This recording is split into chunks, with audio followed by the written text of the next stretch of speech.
Yok, görüntülü ha. Şimdi 1969-70'te böyle bir hıyar aldım. Küçük çekmecede, o zaman küçük karpuzlar da vardı. O aynı ölçü olunca o tarihi hatırladım. Onun için aldım, anı olarak çekip yiyorum.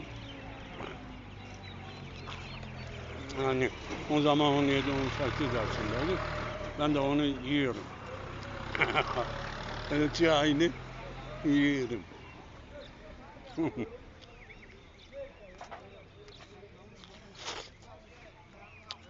Allah hepimizi kötü gözlerden korusun.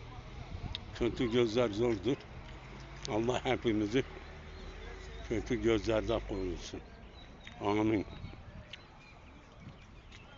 Ah, kötü göz diyor musun? Ama ben ne alaka oldum? Defalarca. Videodayım, defalarca. Allah bizi kötü gözden korusun.